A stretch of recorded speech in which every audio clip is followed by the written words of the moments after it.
All right, everybody, thank you so much for coming to our Women's History Month celebration. I'd like to introduce Controller Susana Mendoza. Thank you, Kim. Well, good morning. Thank you all so much for making the trip here. I want to just start by wishing everybody a very happy Women's History Month. Women's History Month is such a special time. I think it's a wonderful time, frankly, to honor the brave and remarkable women who came before us, paving the way for the women of today to be able to reach new heights, right? We're trying to achieve those every day. I see you. This is a room full of great women. But anyway, today I want to celebrate you, the women who are leaders, business owners, and scholars. It's you who fight each day to be everything to everyone. Doesn't it feel like that? Everything to everyone. To shatter the glass ceiling and to serve as a role model to all the little girls who every day have these big, huge, gigantic, awesome dreams. Now, I know the struggle all too well, going up against the boys and sometimes not being taken seriously. But you know what? I never gave up. I started playing soccer. Many of you have seen those commercials or know that I love and it was my first love, soccer. But I started playing when I was around 7, 8 years old. And at the time, oftentimes I was the only girl playing on all boys teams. So I know what it's like to be surrounded by the boys. My high school, in fact, did not have a girls' soccer team. And so I played with all boys until getting to high school, only to realize that I wasn't allowed to play with the boys because the rules said that if you were a girl playing on a boys' team, the boys' team had to forfeit that game, or vice versa if there was a boy playing on a girls' team. And so we just didn't take no for an answer. We founded the first women's soccer team at Bolingbrook High School. And that's what you do, right? When you're faced with an obstacle and you're not a quitter, you figure out how to get around that obstacle. And I'm very proud that I didn't give up and that I had parents who supported me in that fight. And that fight, in fact, had me growing up and keeping me motivated to succeed. It was that fight to succeed that helped elect me as the youngest member of the 92nd General Assembly back a million years ago. Became the first female city clerk of Chicago, and now the first Hispanic independently elected to statewide office. And I have cherished every single one of my roles and hope that in those roles I helped inspire other girls, right, and other women, that they too, no matter what they're seeking, should go for it. But today is not about me. I've said enough about me. I want to really get to celebrate you today. That's why we're here. And I'd like to tell the folks in the room who are not the honorees a little bit about each of our honorees today. And then I'm going to ask the honorees to come up. When I talk about them afterwards, I'll invite them to come up. And then we'll take a picture right over here between these two beautifully static flags. Don't they look amazing? And they do that on their own. It's just wow. Yes, so wild. But we'll take a really nice photo there with your award. And then after that, you'll be asked to say a few words. So don't be shy. And then when we're done with the program, I'd be happy to, we'll go back to our little beautiful waving flags here. And each individual honoree, if you have family or friends that you would like to take a photo with here, it makes for a very nice photo op. And then at the end of that, we will take a group shot because that's a lot of fun. So again, thank you for being here. Those are kind of the rules of the program today, but we're going to get started with our first honoree. So first up is Dr. Eunice E. Santos, Dean and Professor of the School of Information Sciences at the University of Illinois at Urbana-Champaign. Dr. Santos heads that prestigious School of Information Sciences known as iSchool at the U of I. It's the top-ranked library and information sciences program in the entire country. She took her current position in 2019, and under her leadership, the iSchool has seen unprecedented growth in student enrollment, attracted by new and innovative degree programs, and an expansion of diverse and pioneering scholarship and research opportunities. Dr. Santos earned her PhD from the University of California at Berkeley, and now works in the areas of, and here's where most of us will be lost, complex adaptive systems, human modeling with applications to the biological, physical, and social sciences, cybersecurity, and other disciplines. Just any other day. She has received numerous awards in areas including technical achievement, data security, and excellence in teaching. She's a fellow of the IEEE, the world's largest technical professional organization, and of the American Association for the Advancements of Science. Dr. Santos has been a department chair at the Illinois Institute of Technology and was a senior research fellow for the Department of Defense Center for Technology and National Security Policy, among several other roles. Dr. Santos doesn't stop there, though. She is currently on the board of trustees of the Abraham Lincoln Presidential Library and Museum and on the board of directors of the Computing Research Association. And Eunice, I gotta know, did you really start college at 13? Can you believe it? At 13. And then have 2 bachelor's degrees by the time you were 17. Wow. As you can tell, we have a massive underachiever amongst us today. And I would ask her to please stand up and we'll get the award.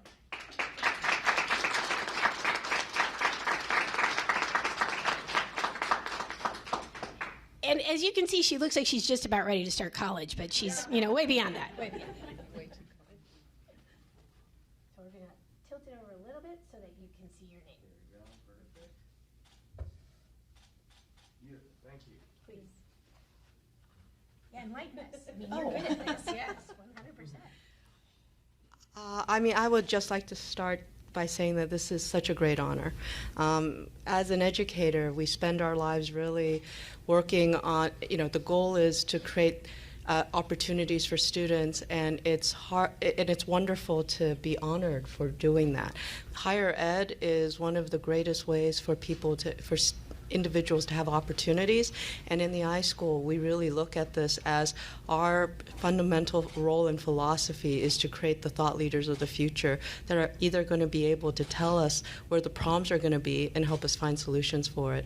And so I'm so excited that such things are so greatly appreciated in the state of Illinois, and to receive this honor, really, I profoundly, deeply, I'm very thankful for it. So thank you very much.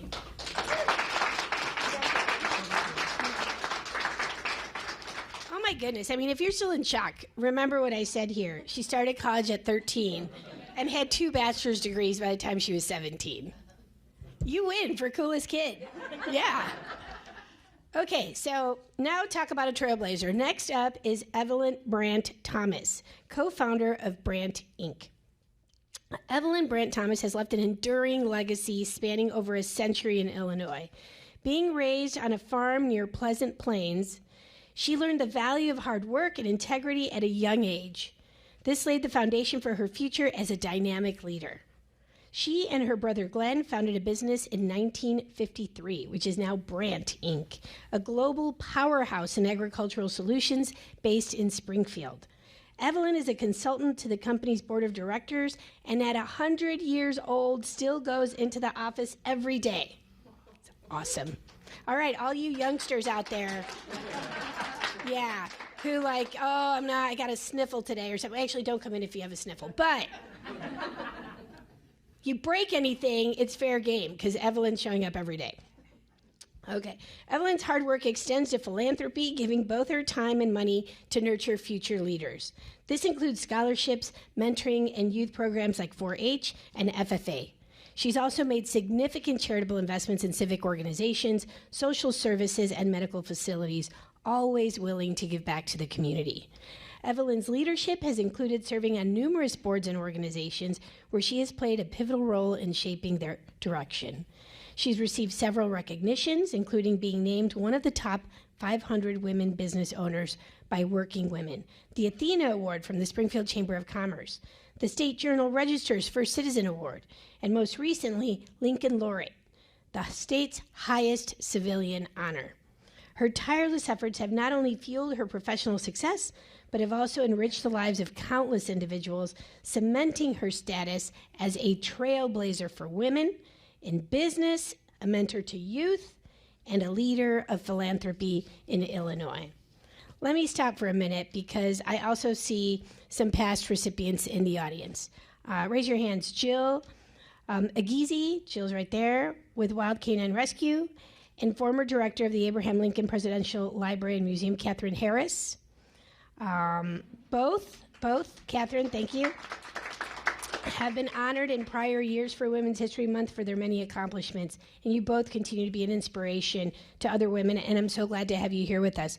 But to close on our recognition of Evelyn Brandt Thomas, Mrs. Brandt Thomas, I mean, literally, you are an inspiration to so many people here in Springfield and in Illinois. And I know for a fact that of all the award ceremonies that we've done in Chicago, in Springfield, or anywhere else, this is our first one for someone who's 100 years old and looks like, at most, she's 75. I mean, this is unbelievable.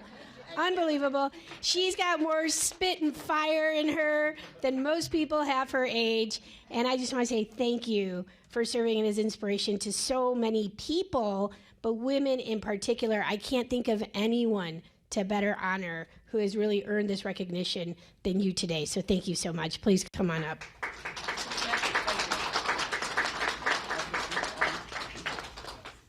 I have a bad knee, so. Do you hear that? Bad knee doesn't stop her from going. Do you want to just do it here? Let's just turn Yeah, around. let's just do it here. He's okay. right there. He's right there. Yeah. Okay, okay, here we go. Okay. Here we go, right Right here. there you go. Right here, very nice. Thank you very And much. later, we're going to move the flags by you, okay? So you don't have to do Okay, anything. thank We're you. going to make You're it so so sweet. easy for you. No worries. You're so sweet. Thank you, And, thank you, uh, thank you, thank you. You know, we're going to bring a mic to you because you're not getting out of not Yep. saying some Okay. We got to hear wise from you. words. Can you hear me now? Oh, yeah. Well, thank you for this award. I'm really honored. You know, I've told when I got the the first Citizens Award, I told them I wasn't going to live long enough to get it. So as I felt about this about the laureate too, I was maybe living long enough to get it. But anyway, I've been very blessed in many ways to be able to fund some of these things and to have the energy. You know, you've got to have energy when you try to do everything for everybody. And you were talking about things that I do. I've even been known to dance on tables too. So, but about my career, it's mainly been a male-dominated career because there's very few women that were in the fertilizer business. In fact, today I don't think there's any women that are involved in fertilizer anymore. But I just recently also got inducted to the Southwest Fertilizer Hall of Fame too. So I'm on a lot of walls now. But you know, if you get to 100, why it's just no telling what's going. In fact, I tell everybody life begins at 90. Wow. If any of you saw that car outside, I got that for my 90th birthday. Nice. And I threw out the first pitch for the Cardinals that year. And then I, at the state fair, bought a $50,000 hog. And then I got the honorary doctorate at U of IS in 2014. So after 90, it's just been, I don't know where else I'm going to go now. So Let's go skydiving. maybe I can get your job, Susan. I think if anybody could, it's you. But I say, have you gone skydiving yet? I done what? Have you gone skydiving? No, I don't do know. it. I've done the hot air balloon. That's enough. I think you I did should that in skydiving I did that in together. Africa, so I think that's I'm good going to enough. mention skydiving sex. That's when you're really like, woo, So- feeling it. But anyway, thank you. But I tell everybody, I'm not done yet. I'm not going away. So, I'm gonna try well, to- in fact, okay, I got some more. keep Got some more going. news. Okay, in Pleasant Plains, we have. That's where we all started in Pleasant Plains. We have a research farm there.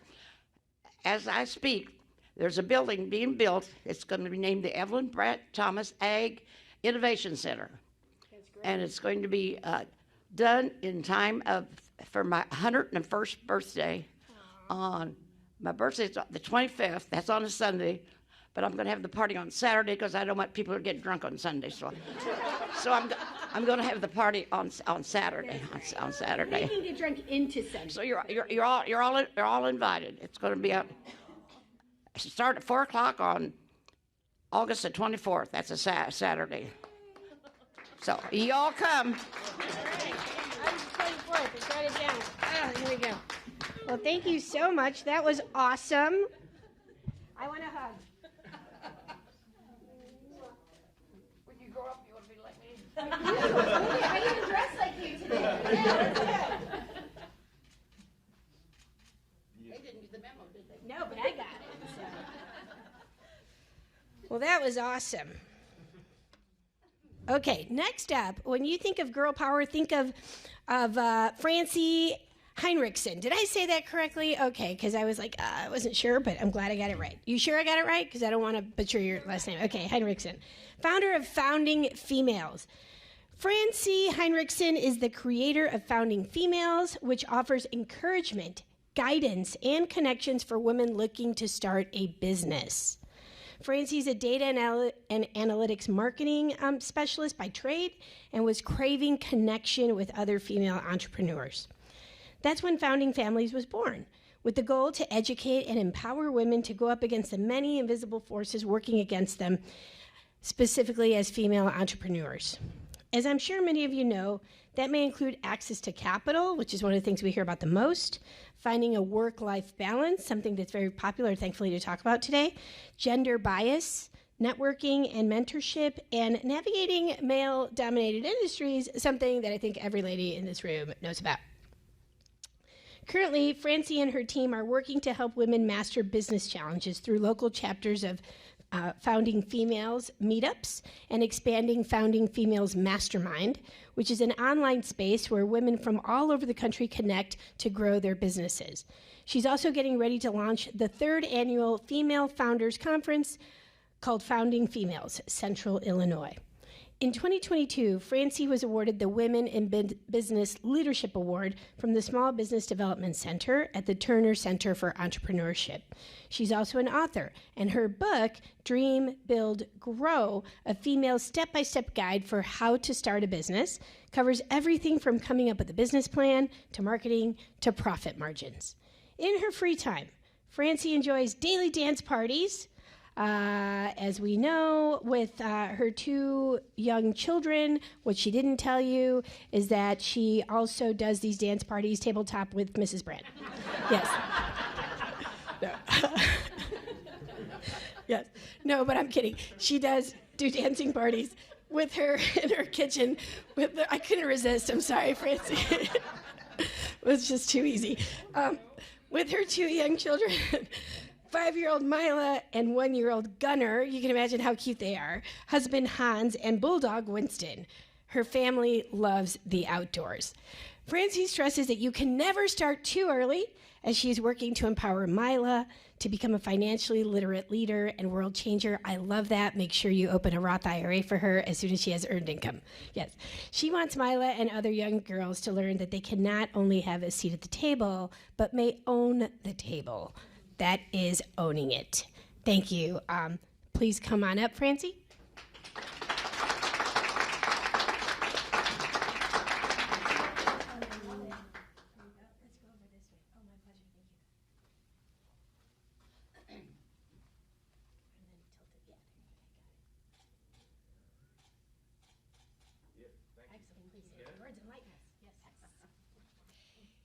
So if we have entrepreneurs in here, we do. Entrepreneurship sometimes can feel like you're pushing and you're pulling and you're carrying 1,000 pounds and you're borrowing from Peter to pay Paul. But it's moments like this where it feels like the sun is shining through the crack and it makes it all worth it. So Founding Females is a relatively new company. We're just a few years old and we have a lot of work to do. But it's such an honor. I am able to do the work because of the shoulders I have stood on, and it's an honor to be able to do that for other women who are coming through to change the world through entrepreneurship. So thank you for this award.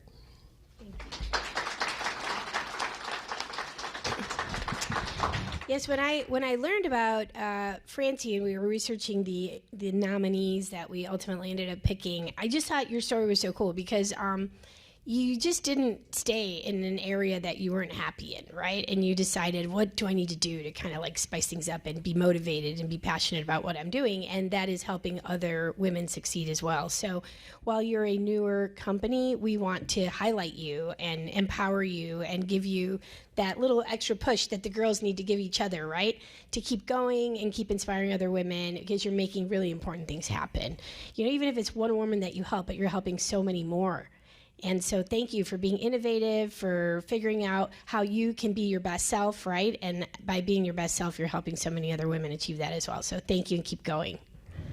Okay, and last but not least, Jeannie Keenan, Director of Operations for the Sangamon County Animal Control and Adoption Center. Did you bring any puppies? Darn it. Darn it. I'm kidding, no. Okay.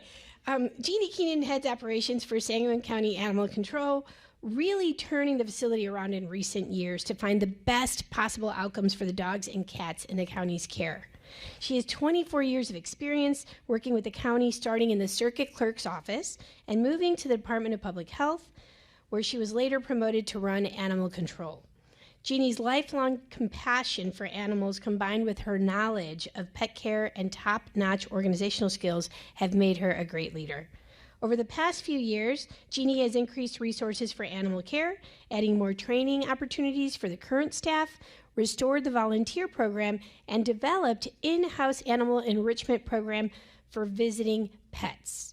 She's exceptionally proud of the relationship she's built among various shelter and rescue groups, as well as with the community. Now, in her off hours, Jeannie often provides transport for rescue animals and helps look for lost pets in the area. It's like you can't get enough.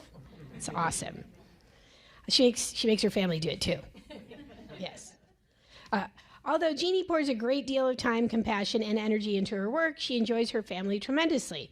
She and her supportive husband have been married for 13 years and have 4 adult children, a granddaughter, and a new grandson who's on the way. Congratulations. In the event she finds a little spare time, she enjoys gardening, macrame, baking, and spending time with her pets. And I haven't heard macrame in a long time, but that's like a lost art. Way to go and keeping it alive. Yes. I am proud to say that Sangamon County Animal Control is a part of our Controllers Critters network of animal shelters where you can look for pets to adopt. You can search for shelters in your area on my website. Jeannie, thank you for being a partner with us. We have, through Controllers Critters, already adopted out well over 1,000 pets since I first was sworn in.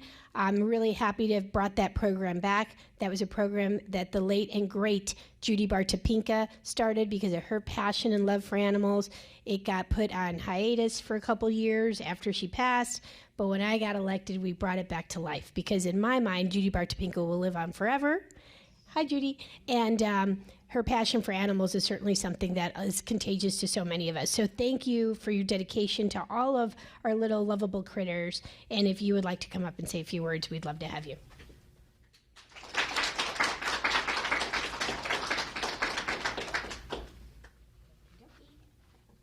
Congratulations.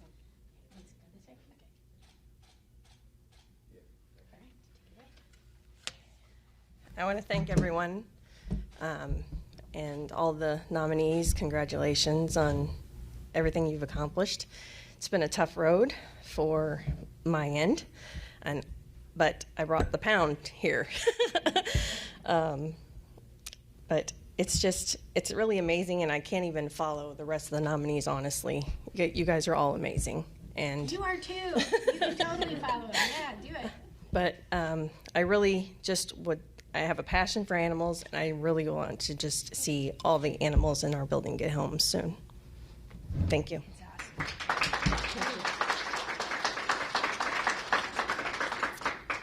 Well, I want to thank you all for coming. And I'm going to just say here with Jeannie here. Jeannie was a little shy. You came up, all right? I'm not trying to bring you down, but lift you up. And you saw that she was very humble in her acceptance of her award. But I'm going to tell you something that my friend and a mentor and someone who's like legendary and iconic status for me said, which I live by, and that is Dolores Huerta. I don't know if you've ever heard of her, but you should Google her. She is a civil rights icon, a labor rights icon, a women's rights icon. And have you ever heard of Cesar Chavez? Okay, well, many people have heard of Cesar Chavez. He led the strikes with the grape farm workers out in California, and she was actually the right-hand person, always behind the scenes, but in the front of all the action, right? But never got the credit. And more recently, over the last couple decades, she has gotten the credit. And she is now in her 90s and still traveling the whole country talking about women's rights and workers' rights and civil rights. And so she's heroic in my mind. But for many, many years, decades of her life, she never took credit for her work, and she was always standing behind, and she always allowed others to shine where she delivered that sunshine, you know? And she always thought that it was wrong to be, you know, bombastic or to talk about your achievements, and she thought that it was better to be humble. It's not. Because let me just tell you, being humble is good. It's a great trait, and we all should exhibit humbleness when it's appropriate. But as she has now turned full circle on this belief, she has said, and I will quote to you today, that we as women need to take credit for our accomplishments and not feel egotistical when doing so. Because it's the only way the world will know that we're capable of achieving great things. So that is true. And we should all, as women, own the power that we have at achieving great things. Because it's not just about us in that moment, Jeannie. It's about every other little girl who wants to be like you. And who, when she sees your successes, will see her potential reflected in that, right? So that is why we come together today, to celebrate each other as women, to not feel egotistical or, you know, I don't know what's another word for that. Whatever, you see my point. Not think that you're being arrogant by talking about your accomplishments, because there was a lot of work that went into achieving those accomplishments. And frankly, as women, we all know that we have to be working twice as hard to be in the room, 3 times as hard to be taken seriously. But boy, when we get there, we're taken seriously. And so we need to continue to tout ourselves, lift each other up. And that's what we're trying to do today. So thank you to all of you for being here today. Doesn't mean we don't totally love our male allies and our friends and all that good stuff. But you guys have had your turn in the sun for a lot longer. And it's our month in March to celebrate. And May should be too, by the way. Yeah, to celebrate each other and our successes. So thank you all for coming, proving that women can indeed do it all. And let's take some group photos here now that we're done, and enjoy the rest of your day. Thank you so much. Thank you. Oh, by the way, we have a women-owned catering business here in Springfield, Emerald's Eats, and I believe they're going to be catering, right? Is that correct? Where's the food? Outside? Out there. So when we're done taking photos, those of you in the photos, stick around, but then go enjoy Emerald's Eats and the fact that, it's a women local-owned business here in Springfield. Thank you so much.